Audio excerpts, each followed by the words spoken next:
반갑습니다. 모모입니다. 오늘은 러시아의 대문호 레프 톨스토이의 짧지만 깊은 이야기 사람은 무엇으로 사는가를 함께 읽어봅니다. 우리는 살아가며 끊임없이 묻습니다. 무엇이 있어야 행복한지, 무엇으로 살아가는지. 톨스토이는 이 작품을 통해서 아주 단순한 질문을 던집니다. 사람은 과연 무엇으로 사는가?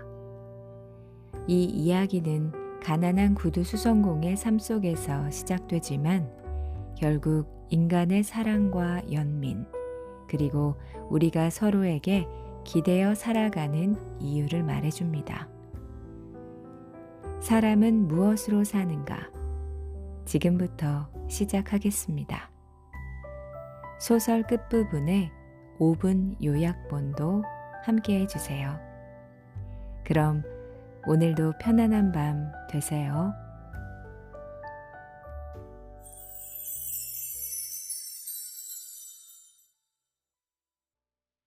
레오 니콜라예비치 톨스토이 사람은 무엇으로 사는가? 세몬이라는 한 구두장이가 아내와 자식들을 데리고 어느 농부의 집에 새들어 살고 있었다. 그는 집도 땅도 없이 오직 구두를 만들고 고치는 일만으로 식구들을 먹여 살렸다. 양식은 비싸고 품삯은 보잘것없어 버는 족족 입에 풀칠하기 바쁜 형편이었다. 그에게는 아내와 번갈아가며 입는 양피 외투 한 벌이 있었는데 이젠 그것마저 낡아 누더기가 되어버렸다. 그래서 그는 2년 전부터 양가죽을 사서 외투를 새로 만들어야겠다고 별러오고 있었다. 가을로 들어서면서 약간의 여유가 생겼다. 아내의 손지갑에 모셔놓은 3루블 외에도 고객들에게 받은 돈이 5루블 20코페이카쯤 되었던 것이다. 구두장이는 양가죽을 사기 위해 이른 아침부터 마을에 갈 채비를 했다.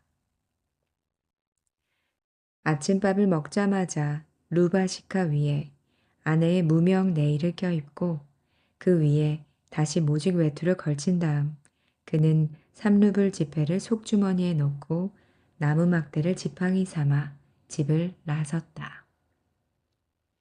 받을 돈 5루블을 보태서 양가죽을 사야지. 마을에 이르러 그는 한 농부의 집을 찾아갔다. 그런데 하필이면 주인이 외출 중이라 그 집 마누라에게서 일주일 안에 돈을 마련해서 주인 편에 보내겠다는 약속만 받아들고 왔었다. 그 다음으로 찾아간 농부는 하늘의 맹세코 지금은 돈이 없다면서 장화 수선비라며 단돈 20코페이카를 내놓았다. 구두장이는 하는 수 없이 외상으로 남아 양가죽을 사보려고 했다. 그러나 가게 주인은 어림없는 소리 말라는 듯 잘라 말했다. 돈을 갖고 오슈. 그럼 달라는 대로 주지. 외상값 받아내기가 얼마나 힘든지 진짜 넌덜머리가 난다니까. 구두장이는 결국 장화수선비 20코페이카와 어느 집에선가 낡은 털 장화를 꿰매는 일감 하나를 얻었을 뿐 헛수고만 하고 집으로 돌아가게 되었다.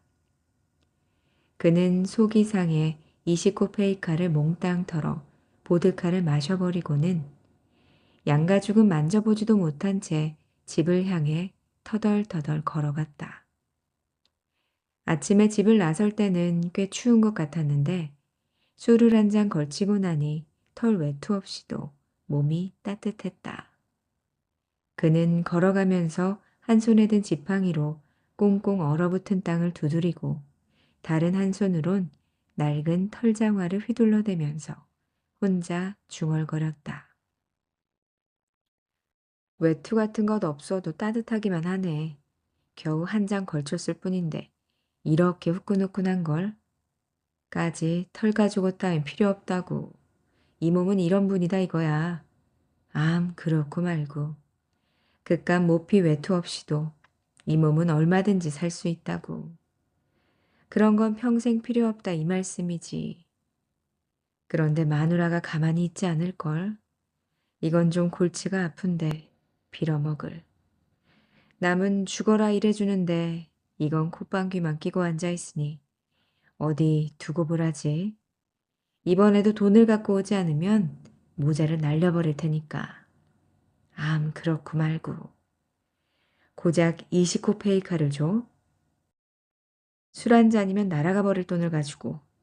그래, 너희들만 곤란하고 난 곤란하지 않다는 거야. 너희들은 집도 있고 가축도 있어. 하지만 내게 맨몸뚱이뿐이라고.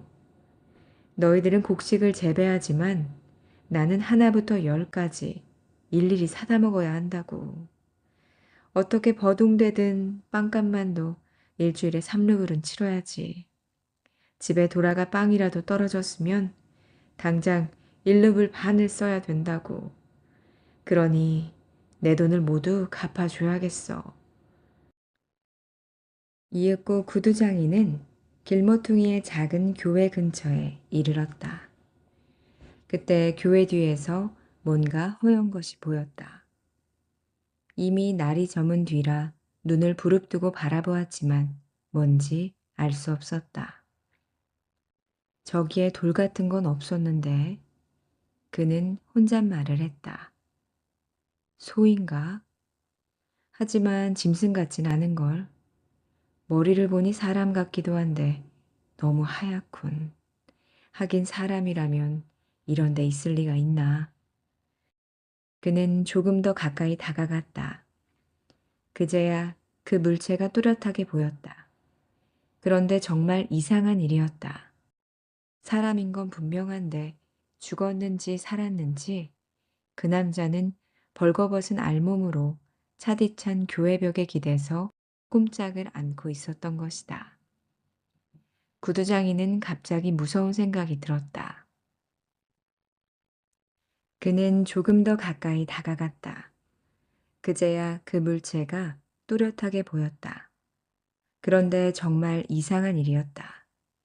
사람인 건 분명한데 죽었는지 살았는지 그 남자는 벌거벗은 알몸으로 차디찬 교회벽에 기대어 꼼짝을 않고 있었던 것이다.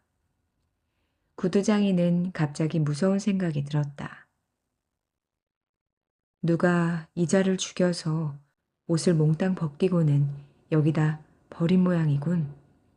근처에서 어정거리다간 무슨 변을 당할지도 몰라. 구두장이는 그곳을 그냥 지나쳤다. 교회 모퉁이를 돌아가자 남자는 더 이상 보이지 않았다. 교회 앞을 지나서면 힐끔 돌아보니 남자가 벽에서 몸을 일으켜 움직이고 있는 것이 보였다. 남자는 이쪽의 거동을 살피고 있는 것 같았다. 구두장이는 겁이 덜컥 나서 생각했다. 다가가 볼까? 그냥 지나쳐 버릴까? 공연히 다가갔다가 무슨 변이라도 당하면 저자가 누군지도 모르는데 말이야. 좋은 일하고 이런데 벌어졌을 리는 만무하고 어쩌면 내가 접근하길 기다리는 건 아닐까? 그리고 나에게 달려들어서 목을 조를지도 모르지. 그렇게 되면 꼼짝없이 당하는 수밖에. 설사 목을 조르지 않는다 해도 뭔가 시끄러운 꼴을 당할 게 뻔해. 저 벌거숭이를 어쩐다. 내가 입고 있는 걸 홀랑 벗어줄 수도 없고. 하나님, 제발 무사히 지나가게 해주십시오. 머릿속에 그런 생각들을 굴리며 구두장이는 걸음을 재촉했다. 그러나 교회를 거의 지나쳤을 무렵 갑자기 양심이 고개를 쳐들었다. 그는 길 복판에 멈춰 서서 중얼거렸다. 도대체 뭘 하고 있는 거지, 세몬? 사람이 재난을 만나 죽어가고 있는데 슬그머니 꽁무니를 빼려 하다니. 네가 무슨 부자라도 된다는 거야? 그래서 가진 걸 빼앗기게 될까 봐 겁이라도 난다는 거야, 뭐야? 세몬, 그건 옳지 않은 짓이야. 결국 세모는 발길을 돌려 남자에게로 걸어가기 시작했다. 세몬이 가까이 다가서서 살펴보니 남자는 아직 젊고 제법 힘도 있어 보였으며 몸에 얻어맞은 흔적 같은 건 보이지 않았다. 그러나 추위 때문에 몸이 꽁꽁 얼어붙은 데다 몹시 겁을 먹고 있는 듯 했다.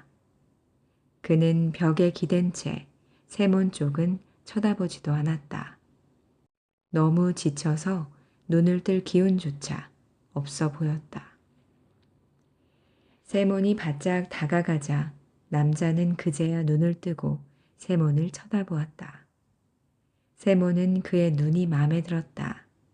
그래서 털장화를 땅바닥에 내동댕이 치고 벨트를 끌러 장화 위에 던진 다음 입고 있던 외투를 벗으면서 말했다. 이러고 있을 때가 아니야. 자, 이거라도 입어보라고. 어서. 세모는 남자의 팔을 부축해 일으켰다. 일어선 남자를 보니 우아하고 깨끗한 몸에 손과 발은 깨끗하고 얼굴빛도 온화한 젊은이였다. 세모는 그의 어깨에 외투를 걸쳐주었다. 그러나 팔이 소매 속으로 잘 들어가지 않았다. 세모는 청년의 두 팔을 외투 소매에 끼워주고 옷깃을 잡아당겨 앞을 여민 다음 허리띠를 둘러주었다. 그는 쓰고 있던 낡은 모자도 벗어서 청년에게 씌워주려고 했다. 그러나 머리가 너무 썰렁해서 그는 생각을 바꿨다. 나는 민둥머리지만 이 젊은이는 긴 고수머리잖아. 그는 모자를 다시 썼다. 그보다는 장화를 신겨주는 게 좋겠어. 세모는 청년을 다시 앉히고 털장화를 신겨주었다. 이만하면 됐겠지? 자, 이젠 좀 움직여 보라고. 몸이 높게 말이야. 여기서 우물쭈물할 거 없잖아. 그런데 자네 걸을 수는 있겠나? 청년은 부드러운 눈길로 세몬을 바라보았으나 말을 할 수가 없었다. 왜 말을 하지 않는 거야? 여기서 겨울을 날 작정인가? 어디든 사람 사는 대로 가야지. 여기 내 지팡이가 있으니까 걷기 힘들면 이거라도 짚으라고. 자, 가세. 가자니까. 청년은 걷기 시작했다. 뒤처지는 일도 없이 썩 잘 걸었다. 걸으면서 세몬이 물었다. 그런데 자네 대체 어디서 왔나? 저는 이 고장 사람이 아닙니다. 이 고장 사람이라면 내가 모를 리 없지. 내가 묻고 있는 건 어째서 이런 데 와 있냐는 거야. 저 교회 구석 같은데 말일세. 그건 말씀드릴 수 없습니다. 들어보나 마나 어떤 나쁜 놈들한테 몹쓸 짓을 당했겠지. 아무도 제게 나쁜 짓을 하지 않았습니다. 전 하나님으로부터 벌을 받은 것입니다. 그야 만사가 하나님 뜻이니까. 아무튼 어디 들어가서 좀 쉬어야 할 텐데 대체 어디로 갈 작정인가? 어디든 좋습니다. 세모는 다소 놀랐다. 청년은 불량해 보이지도 않았고 말씨도 공손했지만 자신에 관해서는 아무것도 말하려 들지 않았다. 세모는 생각했다. 그래, 누구에게나 말 못한 사정은 있으니까. 그는 다시 입을 열었다. 그렇다면 어떤가? 나하고 같이 우리 집으로 가는 게. 몸이 녹으면 정신이 좀 나아지겠지. 세모는 집을 향해 걷기 시작했다. 낯선 젊은이도 뒤떨어지지 않고 곧잘 따라왔다. 차가운 바람이 세몬의 셔츠 자락을 파고들었다. 술이 깨면서 오싹오싹 한기가 느껴졌다. 그는 연신 코를 훌쩍거렸다. 아내에게서 빌려 입은 무명 속옷 앞자락을 바싹 당겨 여미면서 그는 생각했다. 털가죽 외투가 대체 어떻게 돼버린 거야. 모피 외투를 장만하려 나섰다가 입고 있던 것마저 벗어던진 꼴이 됐으니. 거기다 벌거숭이 사내까지 달고 들어간 걸 알면 마트료나가 펄펄 뛸 게 뻔한데. 아내를 생각하자 세몬의 마음은 우울해졌다. 그러나 옆에서 걷고 있는 젊은이를 돌아보자 교회 모퉁이에서 처음 발견했을 때 자신을 쳐다보던 그의 눈빛이 떠오르면서 마음이 다시 환하게 밝아졌다. 세몬의 아내는 일찌감치 집안일을 끝냈다. 장작을 쪼개고 물을 길어와서 아이들과 같이 저녁을 먹은 다음 그녀는 생각에 잠겼다. 오늘 저녁에 빵을 구울까, 내일로 미룰까? 제법 큼직한 빵 한 조각이 아직 남아 있었다. 세몬이 밖에서 식사를 하고 들어온다면 밤참은 그리 많이 먹지 않을 거야. 그럼 내일까지는 이걸로 충분한데. 그녀는 빵 조각을 만지작거리면서 궁리했다. 아무래도 빵 굽는 건 내일로 미뤄야겠어. 밀가루도 얼마 남지 않았는데 있는 것만으로 금요일까지 버텨야지. 마트료나는 빵 굽는 일을 그만하기로 하고 남편의 옷을 깁기 시작했다. 바느질을 하면서 그녀는 남편이 어떤 가죽을 사올까 생각을 했다. 설마 가죽 장수에게 속진 않았겠지. 그이는 사람이 너무 좋아서 탈이야. 자기는 꿈에도 남을 속일 줄 모르면서 동네 코올리게한테도 맥없이 속아 넘어가거든. 팔루불이라면 적은 액수가 아닌데 그 정도면 좋은 모피 외투를 장만할 수 있고 말고. 무두질한 최고급 가죽은 아니더라도 어쨌든 모피 외투인 건 분명해. 모피 외투 하나 없이 겨울을 어떻게 나. 작년엔 정말 고생을 많이 했었지. 냇가엔 나갈 수가 있었나? 들에도 없었고. 오늘만 해도 그래. 옷이란 옷은 모조리 껴입고 나가버리니 나는 걸칠 것도 없다고. 그런데 이의가 너무 늦는 거 아닌가?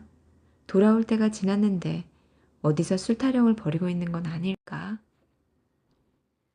마트료나가 이런 생각을 하고 있을 때 마침 현관 계단이 삐그덕거리면서 누군가 들어왔다. 바늘을 일감에 꽂아놓고 마트료나가 밖으로 나가보니 사내 둘이 안으로 들어서고 있었다. 세문 옆에 서 있는 낯선 청년은 맨머리에 털장화를 신고 있었다. 그녀는 당장에 남편이 술을 마셨다는 걸 알아차렸다. 내 이럴 줄 알았다니까. 다시 보니 남편은 외투도 입지 않은 속옷바람에 빈손으로 우두커니 서 있었다. 마트료나는 화가 머리끝까지 치밀어올랐다.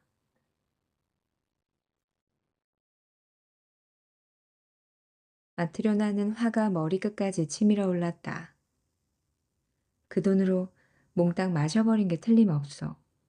생밥 모르는 건달하고 어울려 진탕 퍼마시고는 그것도 모자라서 집에까지 끌고 왔군. 두 사람 뒤를 따라 집 안으로 들어서던 마트료나는 낯선 사내가 입고 있는 외투가 자기네 것임을 알아보았다. 젊은이는 외투 밑에 내일을 입은 것 같지도 않았고 모자도 쓰고 있지 않았다. 그는 방 앞에 들어와서 잠자코 한자리에 선 채 움직이지도 않고 고개를 들지도 않았다. 뭔가 나쁜 짓을 저질러 놓고 겁을 집어먹고 있는 게 틀림없어. 마트료나는 이마를 찌푸린 채 벽난로 쪽으로 멀찌감치 떨어져 두 사람이 하는 모양을 지켜보았다. 뭔가 나쁜 짓을 저질러 놓고 겁을 집어먹고 있는 게 틀림없어. 마트료나는 이마를 찌푸린 채 벽난로 쪽으로 멀찌감치 떨어져 서서 두 사람이 하는 모양을 지켜보았다. 세모는 모자를 벗고 태연하게 의자에 걸터 앉았다. 이봐, 왜 그러고 있어? 식사 준비를 해야지. 마트료나는 입속으로 뭔가 투덜거릴 뿐 벽난로 옆에서 꿈쩍도 하지 않았다. 그녀는 두 사람을 번갈아 쳐다보며 연신 고개를 젓고 있었다. 세모는 그녀가 몹시 화가 나 있다는 걸 알았다. 그래도 할 수 없다는 듯이 그는 낯선 사내의 손을 잡으면서 말했다. 자, 앉으라고. 저녁을 먹어야지. 낯선 사내가 의자에 앉았다. 왜 그래? 저녁 준비를 하지 않은 거야? 마트료나는 더 이상 화를 참지 못하고 입을 열었다. 왜 안 해요? 하긴 했지만 당신 목은 없어요. 보아하니 당신은 염치마저 홀랑 마셔버린 모양이군요. 모피 사러 간다더니 모피는커녕 입고 나간 외투마저 남한테 벗어주고 그것도 모자라 저 건달을 집에까지 꿰어차고 들어오다니. 당신네 주정뱅이들한테 줄 저녁은 없어요. 마트료나, 사정도 모르면서 함부로 떠들어 댈 거야? 어떻게 된 일인지 드러나 보고 나서 짓거려야지. 세모는 속주머니를 더듬어 지폐를 꺼냈다. 자, 돈은 여기 있다고. 도리프노프가 구워간 건 못 받았지만 내일은 꼭 주겠다고 약속했어. 그래도 마트료나는 화가 가라앉지 않았다. 양가죽도 못 산 터에 단벌 외투는 낯선 벌거숭이 사내한테 벗어져 버리고 거기다 그 사내를 집에까지 끌어오다니. 탁자 위에 돈을 집어 간수하면서 마트료나는 말했다. 아무튼 저녁은 없어요. 저런 벌거숭이 주정뱅이들을 일일이 챙기다가는. 이봐 마트료나, 말 좀 삼가라니까. 우선 내 말을 들어보라고. 당신 같은 주정꾼의 말을 듣고 들을 수도 없어요. 정말이지 난 당신 같은 주정뱅이와 결혼하고 싶지 않았다고요. 어머니가 주신 옷감들도 모조리 술값으로 날려버리더니 이번엔 또 양가죽 살 돈마저 목구멍에 홀랑 들이붓고 들어왔군요. 세모는 자기가 마신 것은 고작 29페이카뿐이라는 것과 청년을 데려오게 된 사정을 아내가 알아듣도록 설명하려고 했다. 그러나 마트료나는 그에게 말할 기회를 주지 않았다. 어디서 그렇게 좔좔 쏟아져 나오는지 한꺼번에 두 마디씩 짓거려대니 세모는 끼어들 수가 없었다. 그녀는 10년도 더 된 옛날 일까지 들추어가며 사정없이 퍼부어대다가 갑자기 세몬에게 달려들어 옷소매를 움켜잡았다. 여러 말 말고 내 옷이나 내놔요. 하나밖에 없는 옷을 빼앗아 입고 뻔뻔하기도 하지. 썩 벗어달라니까요. 이런 못난이 팔푼이 같은 사람. 차라리 어디 가서 확 죽어버려요. 세몬이 옷을 벗으려는데 마트료나가 달려들어 잡아당기는 바람에 솔기가 부드득 뜯어졌다. 마트료나는 옷을 낚어채 입고 문께로 달려갔다. 그대로 나가버리려 하다 그녀는 문득 걸음을 멈췄다. 속은 상했지만 그래도 이 사내가 누군지 밝혀내야겠다고 생각했던 것이다. 마트료나는 멈춰서서 입을 열었다. 온전한 사람이라면 저렇게 맨발로 돌아다닐 리가 없지. 게다가 저 사람은 내의조차 입지 않았다고요. 괜찮은 일을 하는 사람이라면 당신이 그렇게 품위 있는 친구를 어디서 만났는지 왜 말을 못하는 거죠? 아까부터 말을 하려던 참이야. 집으로 돌아오는 길에 이 사람이 교회 담 밑에 쭈그리고 앉아있는 걸 내가 우연히 봤어. 꽁꽁 얼어붙은 알몸으로 말이야. 여름도 다 갔는데 벌거숭이라니. 마침 하늘이 도와서 내가 그리로 지나가게 됐으니 망정이지. 하마터면 그대로 얼어 죽을 뻔했다니까. 살아가노라면 언제 무슨 일을 당할지 누가 알겠어. 그래, 내가 외투를 입혀서 데리고 왔지. 마트리오나, 당신도 마음을 가라앉히고 이 사람 처지를 생각해 보자고. 사람은 누구나 한 번은 죽는 거니까. 마트리오나는 뭔가 좀 더 심한 말을 퍼부어 주고 싶었으나 낯선 젊은이를 쳐다보자 왠지 말문이 막혔다. 청년은 의자 끄트머리에 죽은 듯이 꼼짝도 하지 않고 앉아 있었다. 두 손은 무릎 위에 올려놓고 가슴팍에 고개를 떨군 채 눈을 드는 일도 없이 마치 무엇에 목을 졸리고 있기라도 한 것처럼 얼굴을 잔뜩 찌푸리고 있었다. 마트리오나가 잠자코 있자 세몬이 다시 입을 열었다. 마트리오나, 당신에겐 하나님도 없소? 마트리오나는 그 말을 듣고 다시 한번 낯선 청년을 바라보았다. 그러자 부글거리던 노여움이 후련히 가라앉았다.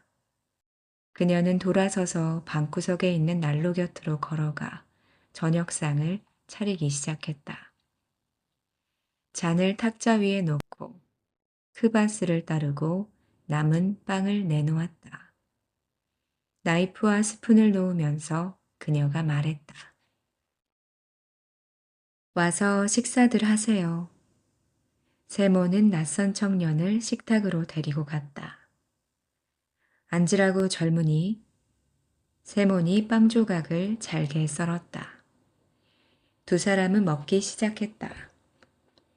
마트리오나는 식탁 끝에 앉아 한 손으로 턱을 괴고 낯선 젊은이를 바라보았다. 그러자 문득 젊은이가 가여워져서 돌보아주고 싶다는 생각이 들었다. 그 순간 청년이 갑자기 밝은 표정을 짓더니 찌푸렸던 이마를 펴고 눈을 들어 그녀를 쳐다보며 싱긋 웃었다. 식사가 끝나자 마트리오나는 그릇들을 치우고 낯선 청년에게 물었다. 당신은 어디서 왔죠? 저는 이 고장 사람이 아닙니다. 그런데 어째서 그런 곳에 있었나요? 그건 말할 수 없습니다. 당신 옷은 누가 벗겨간 거죠? 하나님께서 벌을 내리신 겁니다. 그래서 벌거벗고 쓰러져 있었단 말이에요?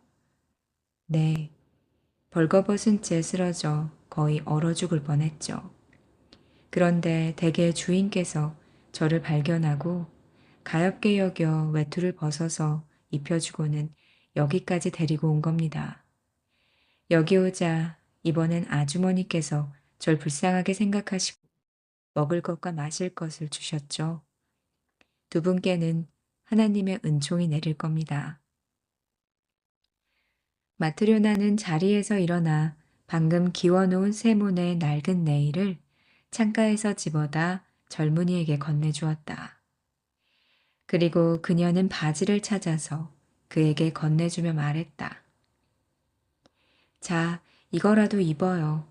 그리고 어디든 마음에 드는 자리에 누워서 자요. 침대 위든 벽난로 옆이든. 낯선 젊은이는 외투를 벗고 네일을 입은 다음 침대에 들어 누웠다.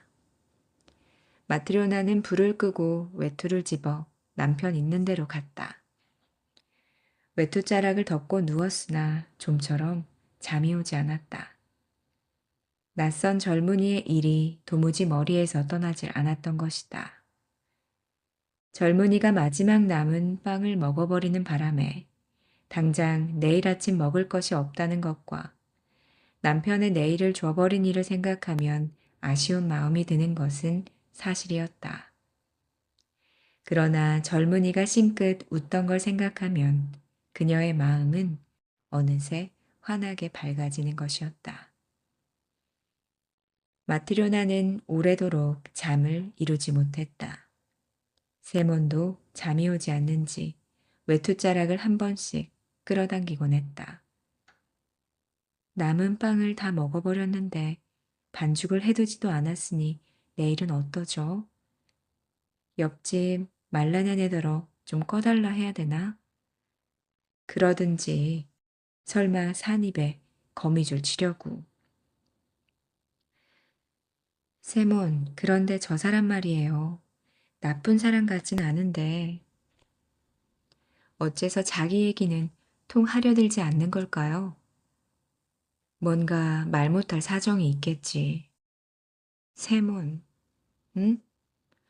우리는 남을 도와주는데 남들은 왜 아무도 우리를 도와주지 않는 거죠? 세모는 뭐라고 대답해야 할지 알 수가 없었다. 아이 참, 쓸데없는 소리 작작 하라니까. 그렇게 말하고 나서 그는 휙 돌아누워 잠들어 버렸다. 이튿날 세모는 아침 일찍 잠이 깼다. 아이들이 일어나기 전 마트리오나는 이웃집으로 빵을 꾸러 갔다. 어제 데리고 온 낯선 청년은 낡은 내의를 입은 채 의자에 앉아 천장을 바라보고 있었다. 그의 얼굴은 어제보다 한결 밝아 보였다. 그래서 세모는 말했다.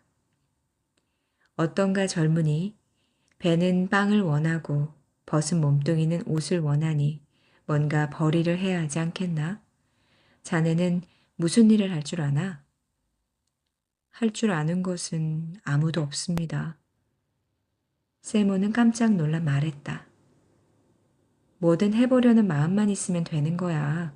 배워서 못할 일은 없으니까. 다들 일을 하니 그럼 저도 뭐든 해보겠습니다. 그런데 자네 이름은 뭔가? 미하일입니다. 그래, 미하일.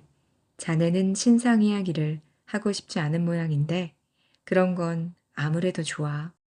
꼭 알아야 할 이유는 없으니까. 하지만 아무튼 밥벌이는 해야지. 내가 시키는 대로 일을 해주면 밥은 먹여주겠네. 고맙습니다. 뭐든 열심히 배우겠습니다. 가르쳐만 주십시오. 세모는 실을 집어 손가락에 감아서 꼬기 시작했다. 어려울 건 없어. 자 보라고. 미하일은 잠시 들여다보더니 금방 배워서 따라했다. 세모는 다시 꼰실을 찌는 법을 가르쳤다. 미하일은 이번에도 금방 배웠다. 주인이 실을 꿰어 가죽 깁는 시범을 해보이자 미하일은 이것도 이내 익혔다. 세몬이 무엇을 가르쳐도 미하일은 금방 터득하여 사흘이 지나자 모든 과정을 능숙하게 해낼 수 있게 되었다. 마치 이제까지 줄곧 구두를 꿰매어온 사람 같았다. 그는 부지런히 일하고 조금밖에 먹지 않았다. 그리고 한가할 때면 조용히 천장만 쳐다보았다. 밖에 나가지도 않고 농담을 하거나 웃는 법도 없었다. 미하일이 웃어 보인 건 처음 왔던 날, 마트리오나가 저녁을 준비했을 때뿐이었다. 하루가 지나고 일주일이 지나고 1년이 지났다. 미하일은 여전히 세몬의 집에 살면서 가게 일을 거들어주고 있었다.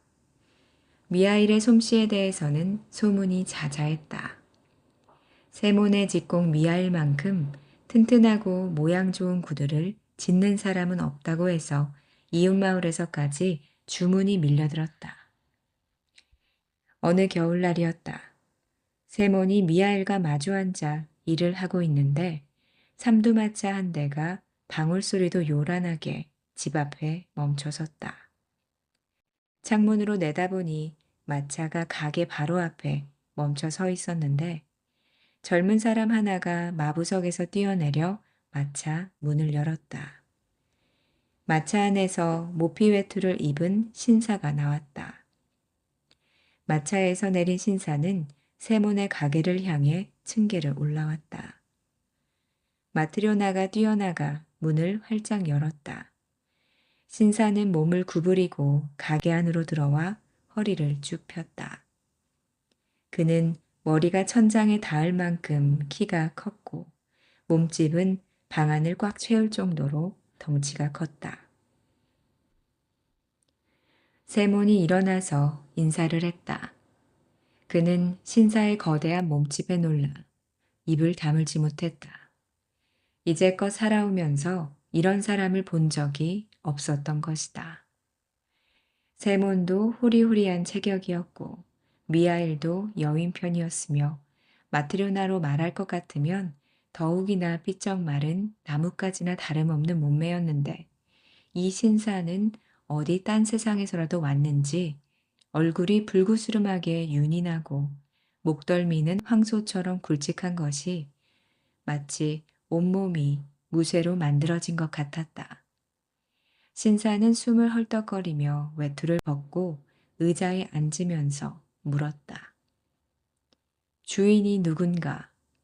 세몬이 앞으로 나서며 말했다. 제가 주인인뎁쇼 나리.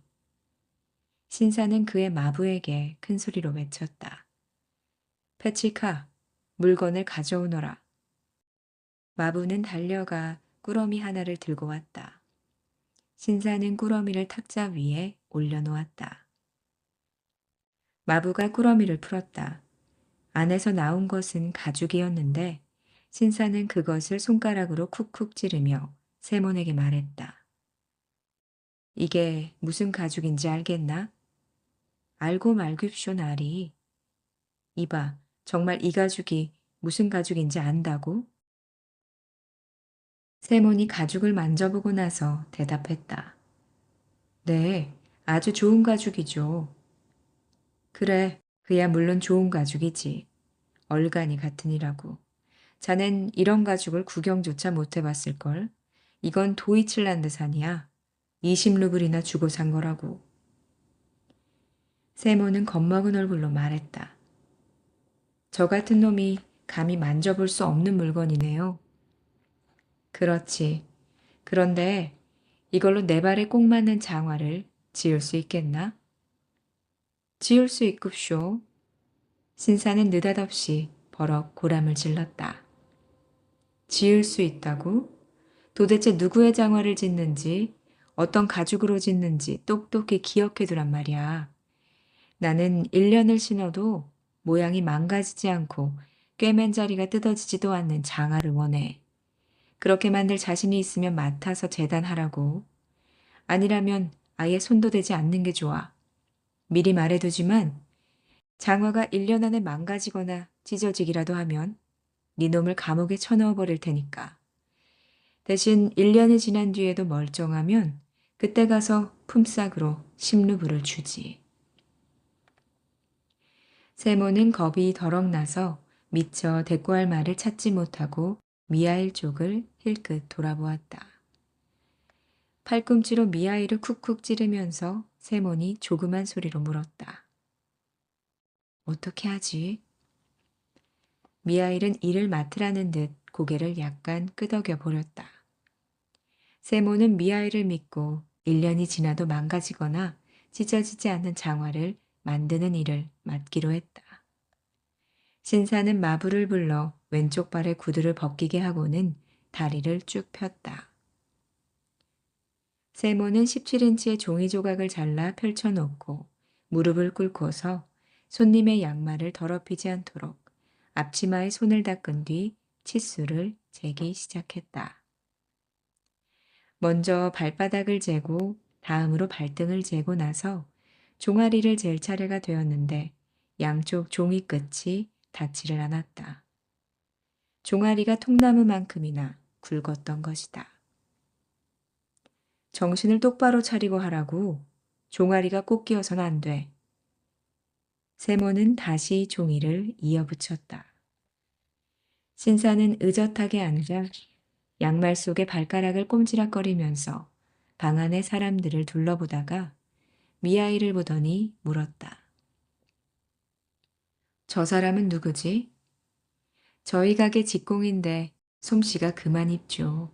그가 나리의 장화를 짓게 될 것입니다. 똑똑히 기억해두라고. 1년을 신어도 끄떡없는 신발을 만들어야 할 거야. 신사가 미하일에게 말했다. 세몬도 미하일을 돌아보았다. 그런데 미하일은 신사의 얼굴을 보지도 않고 그 뒤의 구석만 응시하고 있었다. 마치 그곳에 누군가 있어 그가 누군지 알아내려고 유심히 살피고 있는 것 같은 표정이었다. 한동안 물끄러미 방구석을 바라보고 있던 미하일은 갑자기 싱긋 웃더니 얼굴이 환하게 밝아졌다. 뭘 보고 싱글거리는 거야? 멍청한 놈 같으니. 정신 차려서 기한 내에 장화를 만들어낼 궁리나 할 일이지. 네, 기한 내에 틀림없이 만들어 놓겠습니다. 미하일이 말했다. 신사는 구두를 신고 외투를 입은 다음 문간으로 향했다.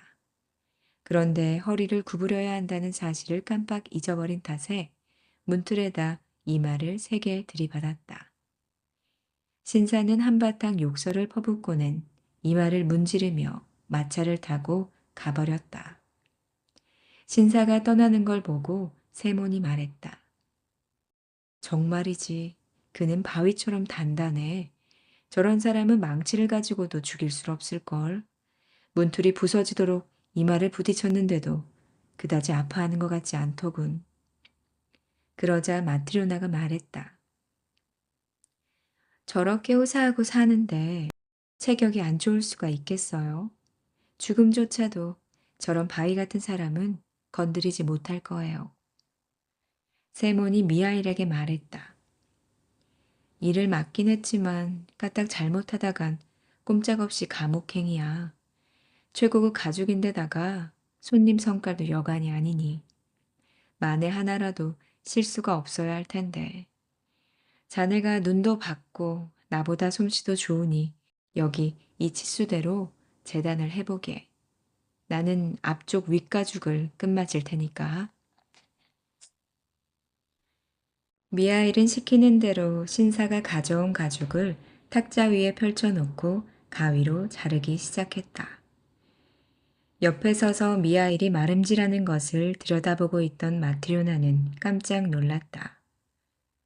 구두 짓는 일이라면 그녀도 이제 제법 안다고 자부하는 터인데 가만히 보니 미하일은 손님이 주문한 장화 모양과는 전혀 딴판으로 가죽을 둥글게 자르고 있었다. 주의를 줄까 하다가 그녀는 다시 생각했다. 손님이 주문한 내용을 내가 제대로 듣지 못한 것일 수도 있어.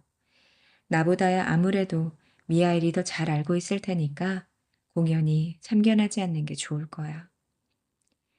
미하일은 마름질을 마치고 가죽을 꿰매기 시작했다.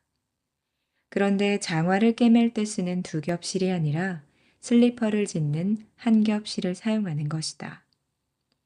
마트리오나는 이번에도 깜짝 놀랐지만 역시 참견하지 않았다.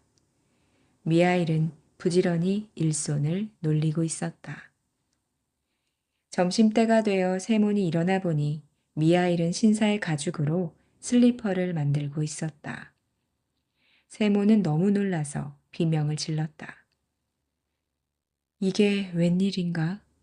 우리 집에서 일한 지 1년이 넘도록 미하일이 실수하는 걸 본 적이 없는데 하필이면 지금 같은 때 이런 엄청난 잘못을 저지르다니. 손님은 굽있는 장화를 주문했는데 밋밋한 슬리퍼 따위를 만들었으니 가죽이 통 못 쓰게 돼버렸잖아. 손님한테 뭐라고 변명한단 말이지. 이런 가죽을 쉽게 구할 수도 없을 텐데. 그는 미하일에게 말했다. 여보게, 이게 무슨 짓인가? 자네 나를 죽이려고 작정했구만. 손님은 분명 장화를 주문했는데 자넨 도대체 뭘 만들어 놓은 거야? 세몬이 미하일을 나무라기 시작한 순간 현관 문고리가 덜커덕거리더니 누군가가 문을 두드렸다. 창문으로 내다보니 누가 말을 타고 와서 이제 막 고삐를 비끄러매고 있는 중이다. 나가보니 그는 좀 전에 왔던 신사의 마부였다. 안녕하십니까? 어서 와요. 그런데 무슨 일로? 주문했던 장화에 관해서 마님의 심부름을 왔습니다. 장화에 관한 일이라고요?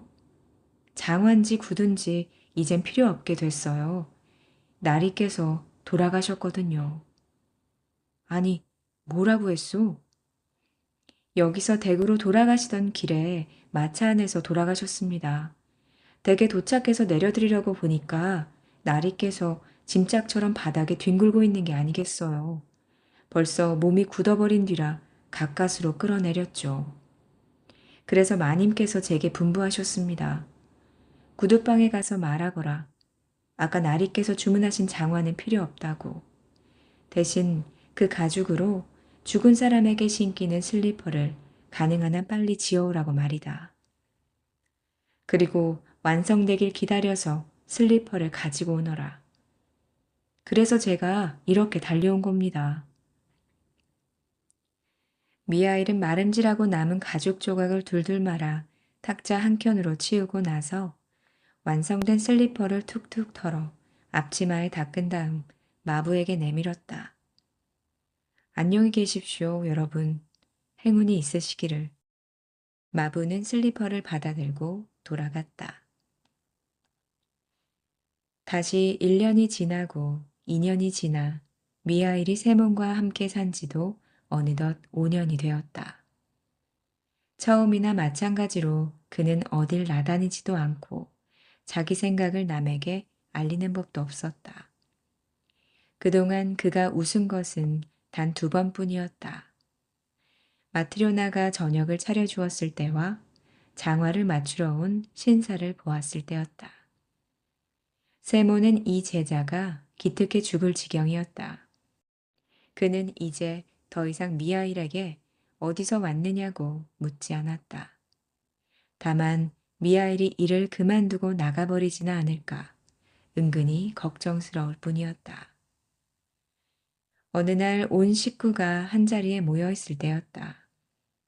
마트료나는 화덕에 쇠주전자를 올리고 아이들은 의자 사이를 뛰어다니거나 창밖을 내다보며 놀고 있었다. 세모는 창가에 앉아 가죽을 꿰매고 미하일은 다른 창가에서 구두 뒤축을 다는 중이었다. 그때 사내아이가 의자를 넘어 미하일에게 다가와서 그의 어깨를 흔들며 창밖을 가리켰다. 미하일 아저씨, 저기 좀 봐요. 어떤 아줌마가 계집애 둘을 데리고 우리 집으로 오고 있어요. 계집아이 하나는 절름발인데요. 그 말을 듣자마자 미하일은 갑자기 일손을 멈추고 고개를 돌려 창밖을 바라봤다. 세모는 놀랐다. 이제껏 바깥을 내다볼 일이 없던 사람이 지금은 그의 얼굴이 창에 고정된 것 같았다. 그는 뭔가를 정신없이 바라보고 있었다. 세몬도 밖을 내다보았다. 깨끗하게 차려입은 부인이 가게를 향해 걸어오고 있었다. 부인은 털 외투를 입고 두툼한 목도리를 두른 두 여자아이의 손을 잡고 있었다. 아이들은 누가 누군지 분간할 수 없을 만큼 닮은 얼굴을 하고 있었는데 다만 한 아이가 다리를 약간 절고 있었다. 부인은 현관 계단을 올라와 문을 열더니 먼저 두 여자아이를 안으로 들여보내고 자기도 따라 들어왔다.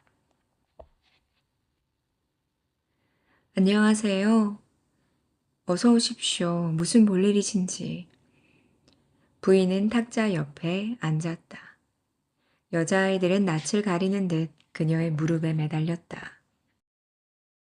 아이들에게 봄에 신을 염소 가죽 구두를 맞춰주려고요. 아, 그러세요. 저희들은 그렇게 작은 구두를 지어본 적이 없지만 뭐 할 수 있을 겁니다. 가장자리에 장식을 단 것이 좋을까요? 안에 아마포를 받친 것이 좋을까요? 여기 미하일은 솜씨가 정말 훌륭하답니다. 세몬이 미하일을 돌아보니 그는 우두커니 앉아 두 여자아이의 얼굴을 뚫어져라 쳐다보고 있었다. 그 모습이 다시 세몬을 놀라게 했다. 하긴 두 아이 모두 드물게 예쁘기는 했다. 눈동자는 새까맣고 두 볼은 포동포동하고 발그스름했으며 멋진 모피 외투와 목도리를 두르고 있었다. 그렇더라도 미하일이 무슨 연유로 저렇듯 열심히 아이들을 바라보고 있는지 세모는 이해할 수가 없었다. 미하일은 마치 그 아이들을 이전부터 잘 알고 있는 것 같았다. 세모는 이상하다고 생각하면서도 부인에게로 돌아앉아 흥정을 계속했다. 곧 값을 정하고 치수를 잴 차례가 되었다. 부인은 다리를 저는 아이를 안아 올려 무릎에 앉혔다. 이 아이로 두 아이의 치수를 재주세요. 불편한 발 쪽은 한 짝이면 되고 성한 발에 맞춰서 세 짝을 지어 주십시오. 두 아이가 치수가 같거든요. 이 아이들은 쌍둥이랍니다. 세모는 치수를 재고 나서 다리가 불편한 아이를 가리키며 물었다. 어쩌다 이렇게 된 겁니까? 정말 귀여운 아이인데.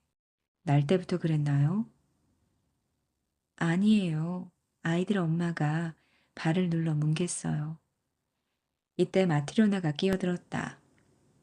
부인과 아이들이 어디 사는 누구인지 궁금해서 견딜 수가 없었던 것이다.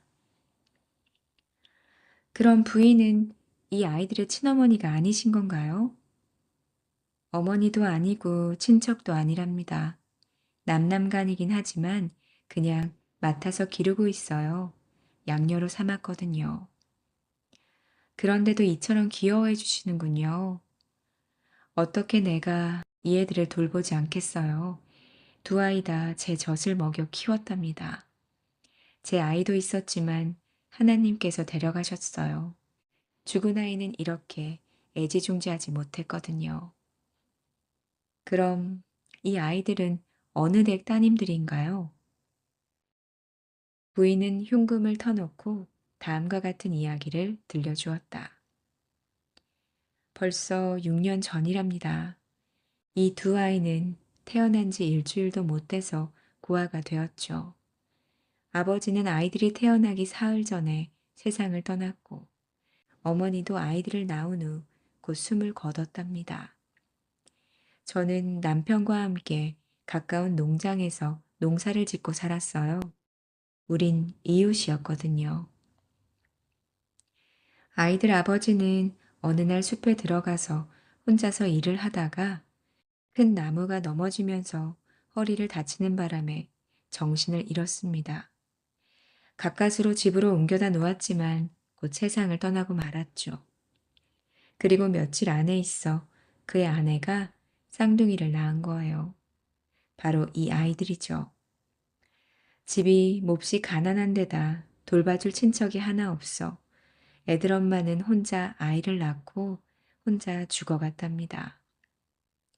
해산 다음 날 아침에 제가 문안을 갔는데 가엾게도 애들 엄마는 이미 이 세상 사람이 아니었어요. 설상가상으로 숨을 거두면서 바로 이 아이 위로 쓰러지는 바람에 이 아이는 다리 한쪽을 못 쓰게 되었죠.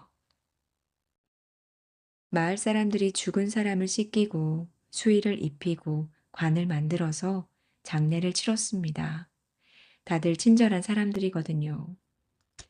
하지만 뒤에 남은 갓난아이들 일이 걱정이었죠. 모인 여자들 중에 젖먹이가 딸린 사람은 저뿐이었어요. 제겐 태어난 지 8주밖에 안 된 첫 아들이 있었어요. 그래서 제가 잠시 이 두 아이를 맡기로 했습니다. 마을 사람들은 다시 의논을 했죠. 하지만 무슨 뾰족한 수가 있었겠어요. 하루는 마을 사람들이 제게 말했습니다. 마리아, 아이들을 좀 더 데리고 있어 줘요. 우리가 어떻게든 대책을 세워볼 테니까 그때까지만. 저는 다리가 온전한 아이에게만 젖을 물렸습니다. 또 한 아이에겐 아이에 먹일 생각도 하지 않았죠. 어차피 살 수 없을 거라고 생각했어요. 그런데 갑자기 이 어린 천사가 왜 죽어야 하나 생각이 들었습니다. 그 뒤로는 모두에게 똑같이 젖을 먹였습니다. 제 아이와 이 아이들 둘 해서 한꺼번에 세 아이를 키우게 된 거죠. 그때야 젊고 기운도 있고 좋은 젖도 나오니 그럴 수 있었을 거예요. 두 아이에게 젖을 물리고 있는 동안 한 아이는 차례를 기다려야 했습니다. 한 아이가 젖꼭지를 놓아야 다음 아이가 먹을 수 있었죠. 하나님의 돌보심으로 이 두 아이는 무럭무럭 자랐습니다. 그런데 제가 낳은 아이는 3살 되던 해에 그분께서 데려가고 말았죠. 그 후 살림살이는 점점 나아졌어요. 지금은 이 거리 상인들 소유의 물방앗간 일을 맡아보고 있는데 수입이 좋아서 살아가는 데는 걱정이 없답니다. 다만 아이가 없을 뿐이죠. 정말 이 아이들이 없었다면 혼자 쓸쓸해서 어떻게 살았을까요? 제가 이 아이들을 귀여워하는 건 너무나 당연한 일이죠. 이 아이들은 제 생활의 기쁨이에요. 부인은 한 손으로 다리를 저는 아이를 당겨 안으면서 다른 한 손으로 뺨을 타고 흘러내리는 눈물을 닦았다. 마트리오나가 긴 한숨을 내쉬며 말했다. 부모 없이는 살 수 있어도 하나님 없이는 살 수 없다더니 과연 그 말이 옳은 것 같군요. 그들이 이런 말들을 주거니 받거니 하고 있을 때 갑자기 미하일이 앉아있는 구석에서 섬광이 미치더니 방안이 환하게 밝아졌다. 미하일은 두 손을 무릎에 포개 얹고 하늘을 올려다보며 빙그레 웃고 있었다. 부인이 아이들을 데리고 돌아가자 미하일은 의자에서 일어나 일감을 탁자 위에 올려놓고 앞치마를 벗더니 주인 내외에게 공손히 절을 하며 말했다. 이제 작별을 해야겠습니다. 하나님께서 저를 용서해 주셨으니 두 분께서도 부디 저를 용서해 주십시오. 주인 내외는 그에게서 눈부신 후광이 비치고 있다는 것을 알 수 있었다. 세몬도 일어나 마주 절하며 말했다. 미하일, 역시 자네는 보통 인간이 아니었군. 더 이상 자네를 붙잡을 수도 이것저것 캐물을 수도 없을 것 같네. 하지만 이것 한 가지만은 알려줄 수 없겠나? 내가 처음 자네를 만나 집으로 데리고 왔을 때 자네는 몹시 어두운 얼굴을 하고 있었네. 그러다가 집사람이 저녁을 대접하자 자네는 싱긋 웃으며 갑자기 표정이 밝아졌는데 그건 어찌된 영문인가? 그 뒤 어느 신사분이 장화를 맞추러 온 적이 있었지? 그때도 자네는 싱긋 웃으며 밝은 표정을 지었어. 그리고 더 명랑해졌지.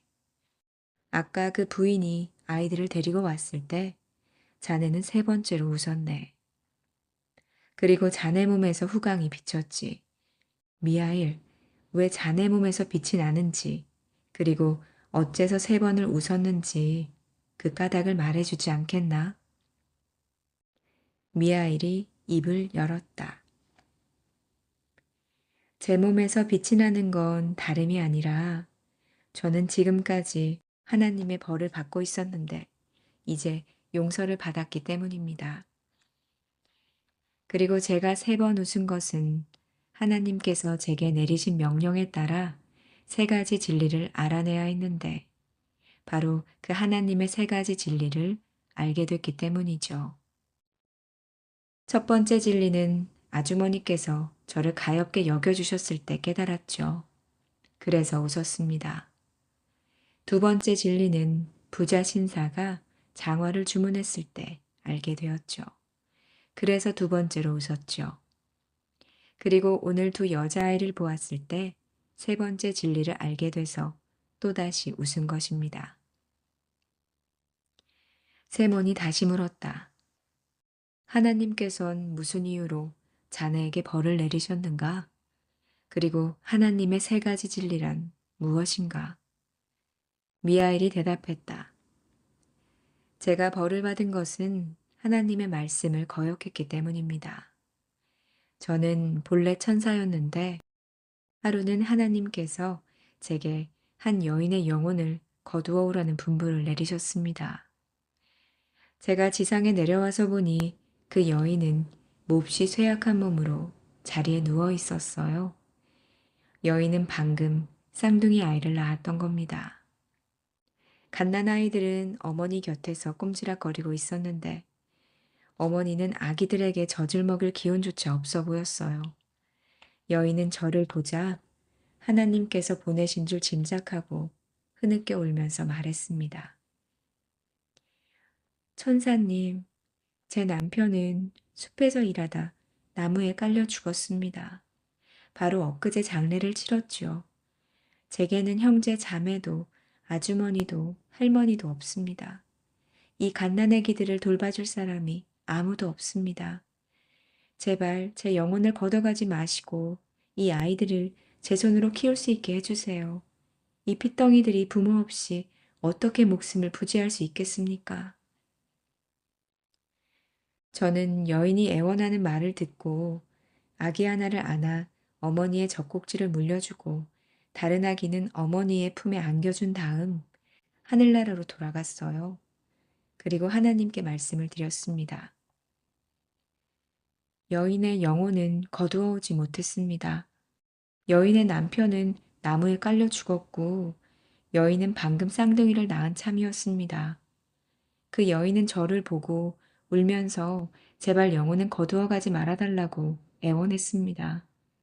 제발 자기 손으로 아이들을 키울 수 있게 해달라면서요. 부모가 없으면 그 갓난아이들은 살 수 없을 거라고 말했습니다. 저는 차마 그 여인의 영혼을 빼앗을 수 없었습니다.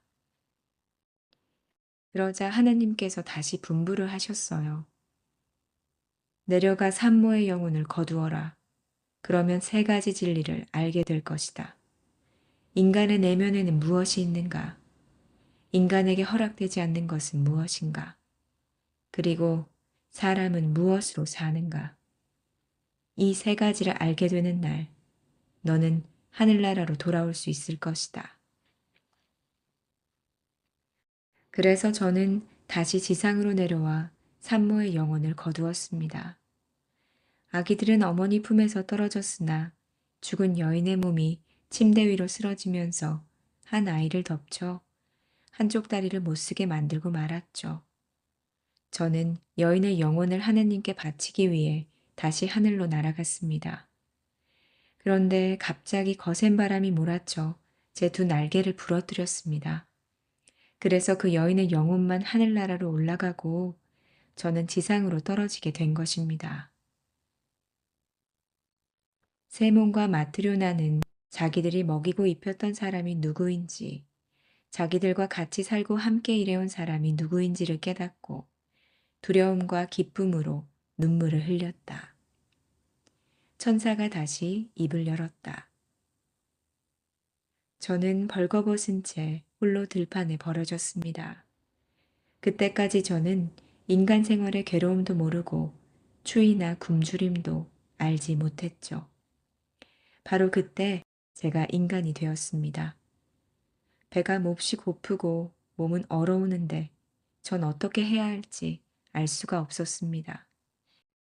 그때 문득 하나님을 섬기는 교회가 들판 가운데 서 있는 게 보였습니다. 저기에 몸을 의지하면 되겠나 싶어 저는 그곳으로 갔죠. 그러나 교회 문이 닫혀 있어 들어갈 수가 없었습니다. 그래서 바람이나 피하려고 교회 뒤쪽에 웅크리고 앉아 있었죠.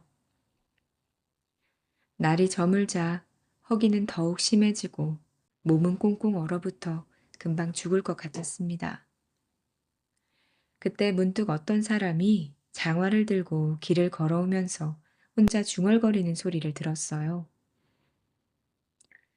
저는 인간이 되어 처음으로 인간의 얼굴을 보았는데 그는 죽을 상을 하고 있었으므로 그 얼굴을 쳐다보기가 두려워 저는 고개를 돌려버렸습니다. 그런데 가만히 들어보니 그 사나이는 어떻게 이 추운 겨울을 날 것인가, 어떻게 처자식을 먹여 살릴 것인가를 걱정하고 있었습니다. 그래서 저는 생각을 했지요. 나는 지금 추위와 굶주림으로 죽어가고 있다.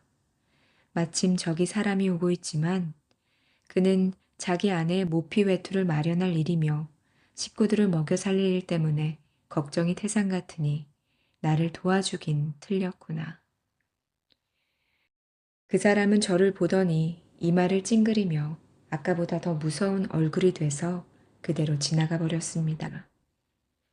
신랄 같은 한 줄기 희망마저 사라져 버린 것이죠. 그런데 갑자기 사나이가 되돌아오는 발소리가 들렸습니다. 그의 얼굴을 본 순간 저는 조금 전에 지나간 사람이 아니구나 하고 생각했을 정도였어요. 아까는 그 얼굴에 죽음의 기운이 서려 있었는데 다시 돌아왔을 때 보니 만면에 생기가 돌고 하나님의 그림자가 그 속에 비쳐 있었거든요. 사나이는 제게로 다가오더니 자기가 입고 있던 옷을 벗어서 입혀주고 저를 자기 집으로 데려갔습니다. 집에 당도하자 한 여인이 뛰어나와 잔소리를 늘어놓았어요. 그 여인은 사나이보다 훨씬 더 무서운 얼굴을 하고 있었습니다. 죽은 혼이 그녀의 입에서 뿜어져 나오는 것 같아서 저는 죽음의 도끼 때문에 숨을 쉴 수도 없었어요. 여인은 저를 밖으로 내몰려고 했습니다. 만약 그대로 저를 내쫓았다면 여인은 그 자리에서 죽고 말았을 겁니다. 저는 그 사실을 알고 있었습니다. 그때 여인의 남편이 문득 하나님을 상기시켰습니다. 그러자 갑자기 여인의 기세가 누그러지면서 태도가 부드러워졌죠. 여인의 얼굴에서 죽음의 그림자는 이미 흔적조차 없이 사라지고 말았습니다. 여인의 얼굴에는 생기가 넘쳤어요. 저는 거기서 하나님의 모습을 보았습니다.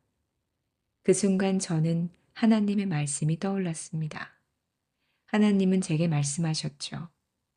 인간의 내면에 무엇이 있는지 알게 될 것이다. 저는 인간의 내면에 있는 것이 사랑임을 깨달았습니다. 하나님께서 내게 약속하신 일을 이렇게 보여주시는구나 하고 생각하니 저는 더할 나위 없이 기뻤습니다. 그래서 싱긋 웃었던 거죠. 그렇지만 전부를 알게 된 것은 아니었습니다. 인간에게 허락되지 않는 것은 무엇인가?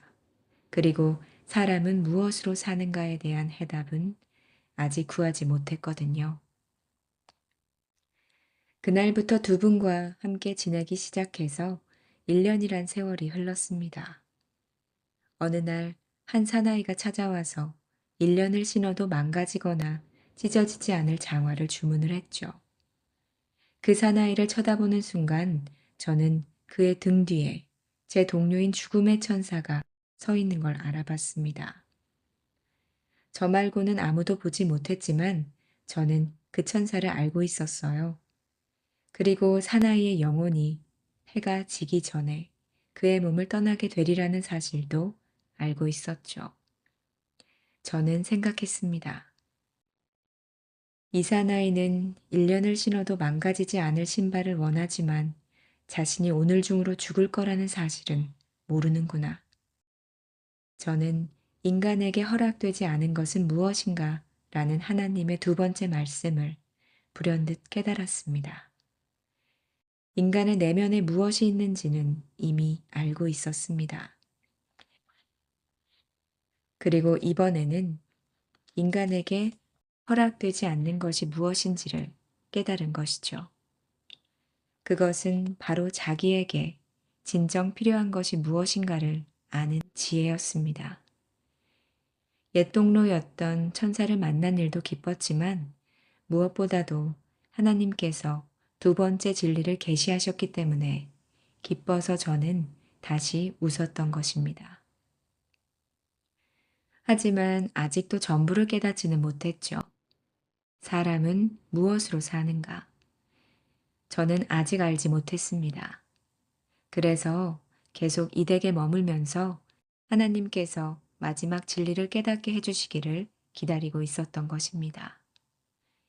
마침내 6년째 되는 오늘, 한 부인이 쌍둥이 여자아이를 데리고 가게를 찾아왔죠. 그 아이들을 보았을 때 저는 태어나자마자 어머니를 잃어버린 그 아이들이 무사히 잘 자라고 있다는 걸 알게 됐습니다. 저는 생각했습니다. 아이들을 위해 그 어머니가 눈물을 흘리며 살려달라고 애원했을 때 나는 그 여인의 말대로 아이들은 부모 없이 살아갈 수 없다고 생각했었다. 그러나 아이들과 상관도 없는 여인이 그 애들에게 젖을 먹이고 잘 키우고 있지 않은가. 그 부인이 남의 아이들로 인해 감격의 눈물을 흘리는 모습에서 저는 살아계신 하나님을 발견했죠. 또한 사람은 무엇으로 사는가에 대한 해답도 깨달았습니다. 하나님께서 마지막 깨달음을 주심으로써 마침내 저를 용서해 주신 것을 알고 너무 기쁜 나머지 세 번째로 웃었던 것입니다. 이윽고 천사의 모습이 드러났는데 전신이 눈부신 빛으로 에워싸여 똑바로 쳐다볼 수 없을 정도였다. 천사가 아주 맑은 목소리로 말하기 시작했다. 스스로 말을 하는 것이 아니라 마치 하늘에서 소리가 울려오는 것 같았다. 마치 하늘에서 소리가 울려오는 것 같았다. 나는 이와 같은 일을 깨달았다.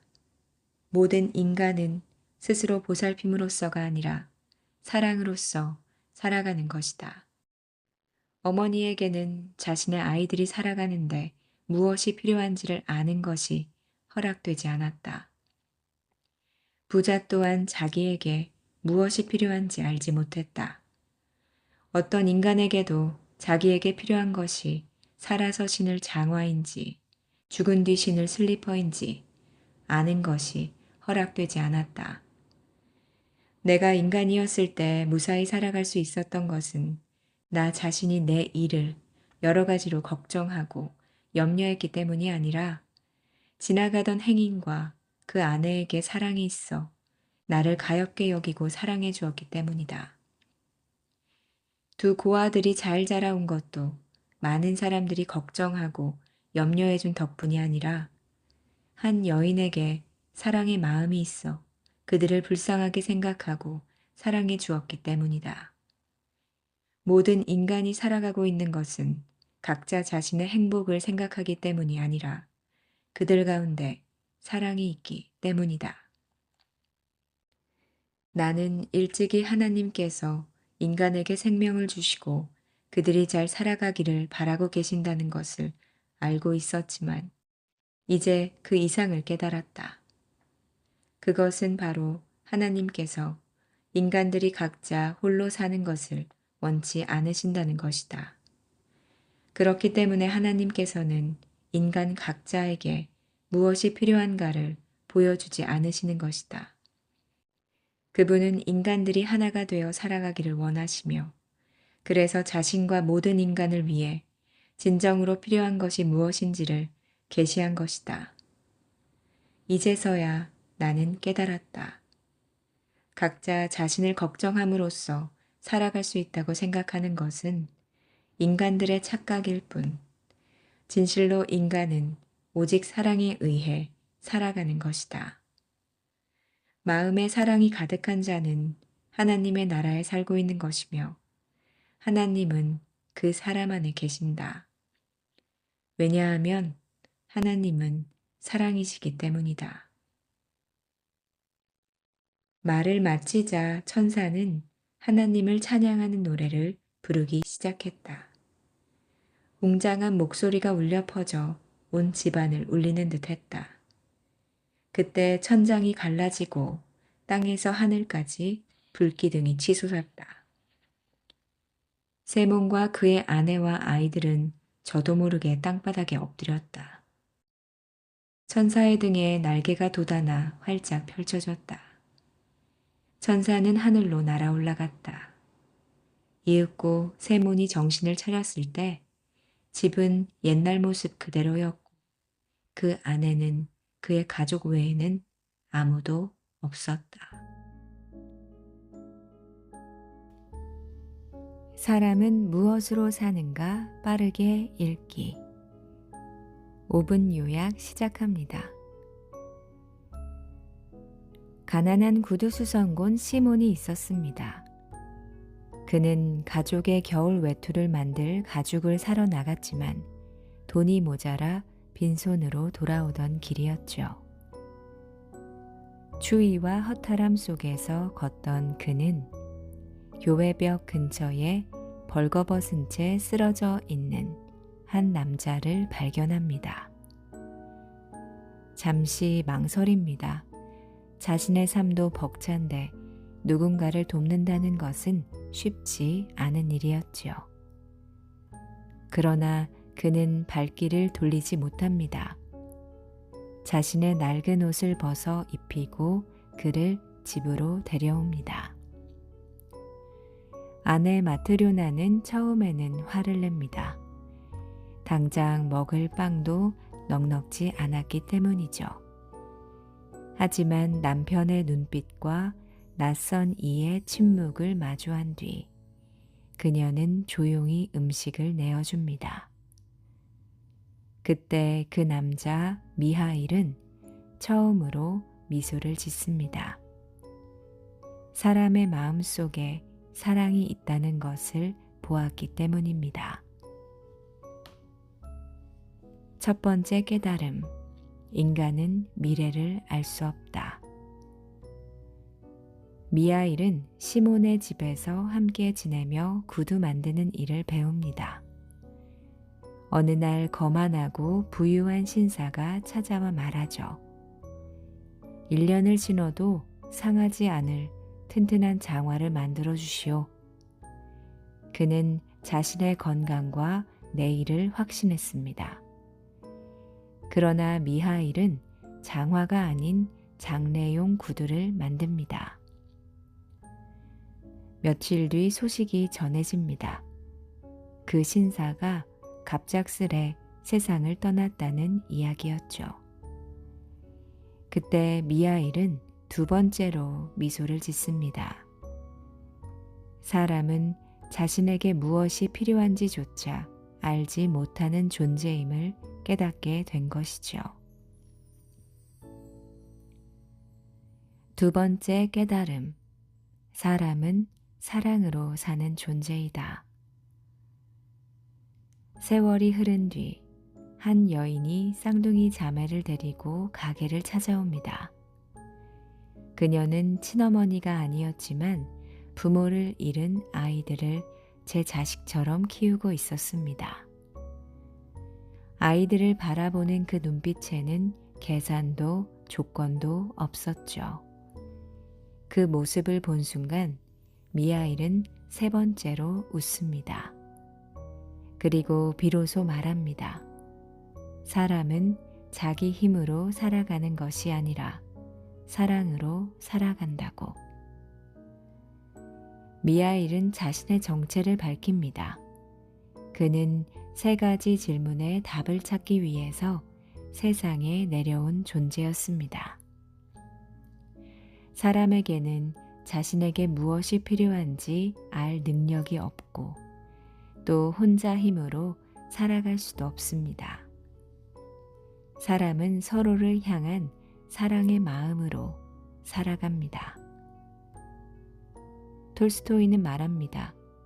우리는 늘 내일을 걱정하며 살지만 사실 한 치 앞도 알 수 없는 존재라고요. 그럼에도 오늘을 살아갈 수 있는 이유는 누군가의 보이지 않는 사랑 덕분입니다. 모모의 북살롱 준비한 이야기는 여기까지입니다. 편안한 밤 되시길 바랍니다. 그럼 다음 컨텐츠에서 뵙겠습니다.